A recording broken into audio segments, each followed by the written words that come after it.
하나님의 평강과 그리스도 예수님의 사랑과 성령님의 인도하심이 늘 함께 하십니다.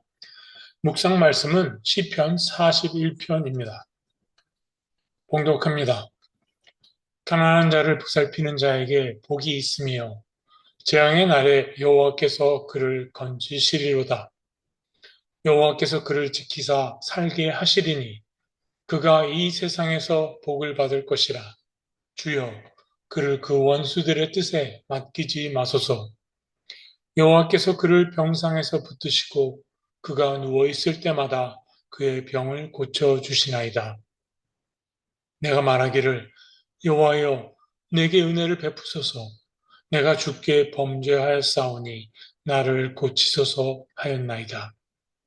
나의 원수가 내게 대하여 악담하기를 그가 어느 때에나 죽고 그의 이름이 언제나 없어질까 하며 나를 보러 와서는 거짓을 말하고 그의 중심에 악을 쌓았다가 나가서는 이를 널리 선포하오며 나를 미워하는 자가 다 하나같이 내게 대하여 수군거리고 나를 해하려고 꾀하며 이르기를 악한 병이 그에게 들었으니 이제 그가 눕고 다시 일어나지 못하리라 하오며 내가 신뢰하여 내 떡을 나눠 먹던 나의 가까운 친구도 나를 대적하여 그의 발꿈치를 들었나이다.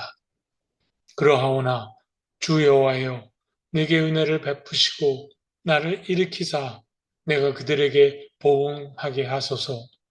이로써 내 원수가 나를 이기지 못하오니 주께서 나를 기뻐하시는 줄을 내가 알았나이다. 주께서 나를 온전한 중에 붙드시고 영원히 주 앞에 세우시나이다. 이스라엘의 하나님 여호와를 영원부터 영원까지 송축할지로다. 아멘. 아멘. 하나님의 말씀입니다. 하나님 감사합니다. 시편 41편은 5권으로 되어 있는 시편 제1권의 마지막 기도문입니다. 시편 1권은 탄식할 수밖에 없는 인간의 세상 속에서 창조주 하나님을 기억함으로 절망을 극복하려는 미약한 사람들의 간절함이 반영되어 있는 기도문들이라 할 수 있습니다. 어찌하여 언제까지입니까? 라는 질문으로 요약되어질 수 있는 이 기도문들은 내 삶은 왜 이렇게 힘들지?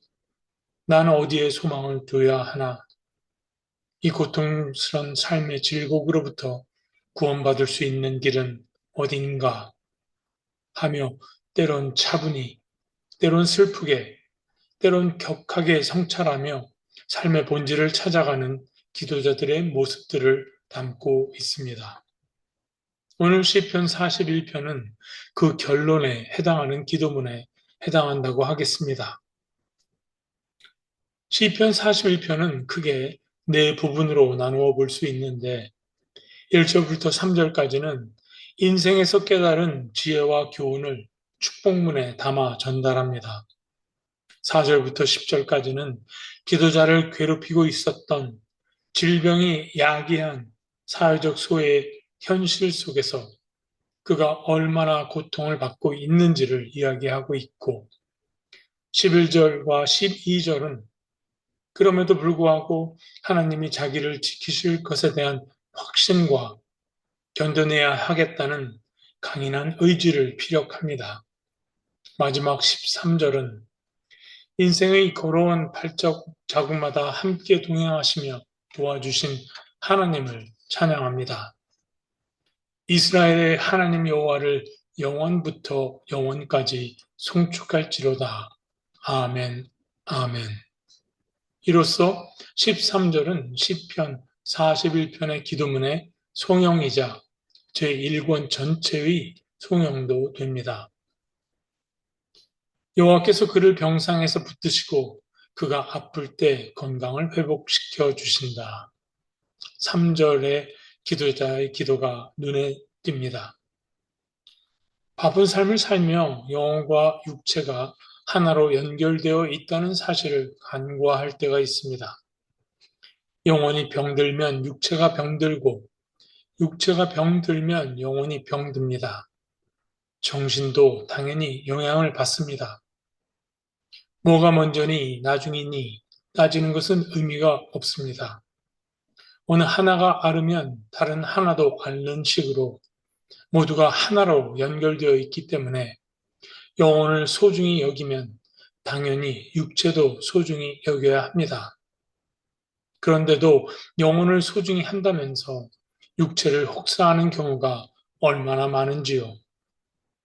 영혼 돌봄과 육체의 돌봄이 병행되어져야 하고 당연히 영혼의 음식과 육체의 음식도 소홀히 할 수 없습니다.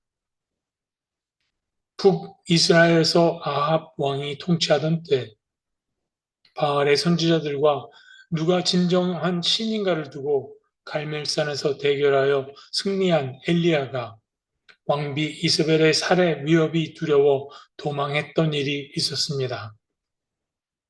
엘리야는 무서워 멀리 광야로 도망했습니다. 쌀인나무 르렘나무 아래에서 지쳐 죽어갈 때 하나님께서 천사를 보내 떡과 물을 먹이시고 새 힘을 얻게 하셨습니다. 이 일은 영혼과 육체의 돌봄이 따로 떨어질 수 없음을 상기시킵니다. 영혼은 생명의 근원 되신 창조주께로부터 왔고 육체는 창조주가 흙으로 지어주신 선물입니다. 영혼을 담을 그릇으로 말입니다. 하나님이 영원하시기에 영혼은 영원하며 흙으로 지어진 육체는 부패합니다. 한시적입니다. 후패하는 육체를 보며 영혼은 정해진 시간이 있음을 알고 동시에 살아있음의 의미를 되새깁니다. 육체의 형식으로 존재하는 지금 이 순간이 서로 사랑하고 함께 즐거워하며 더불어 평화를 가꾸는 소명의 시간임을 깨닫습니다. 이 소명이 지금 여기에서 삶을 충만히 살아내야 할 이유가 됩니다. 시편 41편 기도에서 다음으로 마음이 쓰이는 부분은 기도자가 처해 있는 현실입니다. 5절부터 9절에서 그 상황을 짐작할 수 있는데 영혼과 육체가 쇠약해진 기도자를 악담과 거짓 모함과 비아냥과 저주가 사납게 물어뜯습니다. 자기를 미워하는 사람들은 말할 것도 없고 평소 서로 신뢰하며 밥을 먹던 친구들까지도 등을 돌려버린 현실입니다.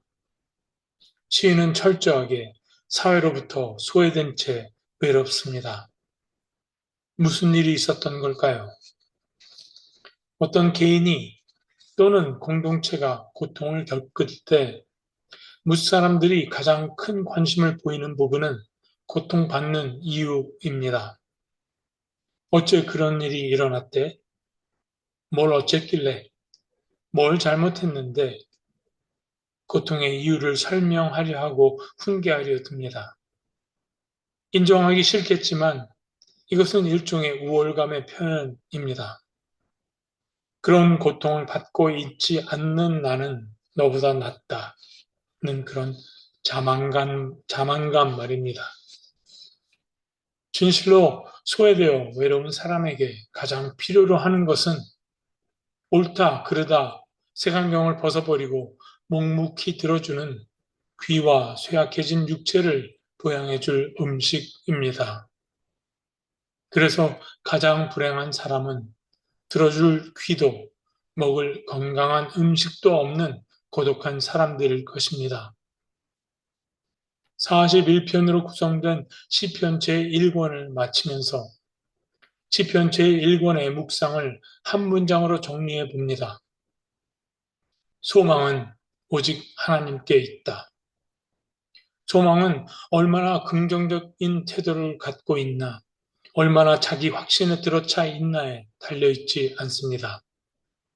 다 잘 될 거야. 조금만 더 버텨. 그러면 좋아질 거야. 와 같은 낙관적인 말들은 자기가 상황을 좌지우지할 수 있다는 신념의 표현입니다. 그런데 인생을 경험하면 할수록, 하나님을 알면 알수록 그렇게 되지 않을 수도 있음을 압니다. 그렇게 보일 뿐 상황을 통제할 수 있는 인간은 아무도 없습니다. 통제하려 하면 할수록 더 조급해지고 더 두렵습니다. 급기야 부러집니다. 어떠한 상황에 처하든 상황에 함몰되지 않으면 지금이란 주어진 시간을 감사히 의미 있게 명랑하게 사랑하며 살 수 있는 이유는 이미 세상을 이기신 하나님을 믿는 믿음과 그분이 나를 견고히 붙들어 세우신다는 기쁨에 뿌리를 내린 소망 때문입니다. 이 고백이 저와 여러분의 고백이길 바랍니다. 주님, 영혼과 육체를 보양할 음식을 정성스레 만들어 공급하시는 모든 분들을 위해 기도합니다. 감사함으로 그분들이 만드신 음식들을 들게 하옵소서. 그분들의 돌봄을 통해 저희의 영혼과 육체를 주께서 강건케 해주실 것을 믿습니다.